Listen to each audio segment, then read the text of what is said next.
Hi viewers, இந்த வீடியோவில் இன்றைய தினம் ஆசிரியர் தேர்வாணையம் ஆர்ட்ஸ் அண்ட் சயின்ஸ்க்கான ஒரு தகவல் கொடுத்துருக்காங்க. இது பார்த்தீங்க அப்படின்னா எக்ஸ்பீரியன்ஸ் சர்டிஃபிகேட்டான ஒரு தகவல். இதுக்கு டேட் எக்ஸ்டெண்ட் பண்ணிட்டுருக்காங்க. அதாவது பணி அனுபவ சான்றிதழ் மட்டும் பதிவேற்றம் செய்தலுக்கு கால நீடிப்பு கொடுத்துருக்காங்க. அதெல்லாமே பார்த்தீங்கன்னா செய்தித்தாள்லேயே இன்றைக்கி நியூஸாக கொடுத்துருந்தாங்க. இந்த மாதிரி பணி எக்ஸ்பீரியன்ஸ் சர்டிஃபிகேட் வாங்குறதுக்கு ஆசிரியர் ரொம்ப தடுமாறிட்டு இருக்காங்க.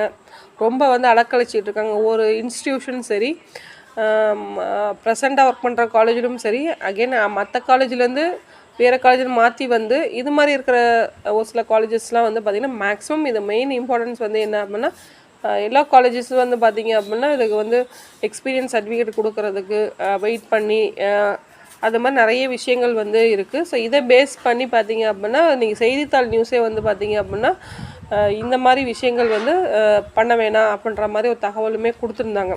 ரொம்ப அலையடிக்க வேண்டாம் அப்படின்னு சொல்லிட்டு ரொம்ப அலைய வேண்டாம் அப்படின்ற ஒரு தகவலுமே கொடுத்தாங்க. நேற்றைய தினம் இதற்கான தகவலுமே டிஆர்பி வெளியிட்டிருந்தாங்க. எப்படி இருக்கணும், என்ன ஃபார்மேட்டில் இருக்கணும், யார் யார் எக்ஸ்பீரியன்ஸ் சர்டிஃபிகேட் வாங்கணும் அப்படின்ற தகவலுமே அவங்க கொடுத்துருந்தாங்க. ஸோ இப்போ இன்றைய தினம் பார்த்தீங்க அப்படின்னா அதுக்கான ஒரு முக்கியமான ஒரு தகவல் கொடுத்துருக்காங்க. எக்ஸ்பீரியன்ஸ் சர்டிஃபிகேட்டுக்கு கொடுக்கறதுக்கு டேட் எக்ஸ்டெண்ட் பண்ணியிருக்காங்க அப்படின்ற ஒரு தகவலுமே இன்றைக்கி கொடுத்துருக்காங்க. 17ஆம் தேதியிலேருந்து கொடுத்த முதல் 10-11 வரை கால அவகாசம் வழங்கப்பட்டுள்ளது அப்படின்னு சொல்லிட்டு கொடுத்துருக்காங்க. ஸோ இதுக்கு அப்ளை பண்ணுற கேண்டிடேட்ஸ் எல்லாமே கண்டிப்பாக இந்த செய்தியை பார்த்து ஸோ உங்களோட கம்ப்ளீட் இன்ஃபர்மேஷன் நீங்கள் கேதர் பண்ணிவிட்டு அதுக்கப்புறம் எக்ஸ்பீரியன்ஸ் சர்டிஃபிகேட் வாங்கி அதுக்கப்புறம் நீங்கள் அப்லோட் பண்ணலாம். ஓகேங்களா? ஸோ இந்த தகவல் கூடிய இந்த வீடியோக்கு நன்றி, வணக்கம். தேங்க்ஸ் ஃபார் வாட்சிங்.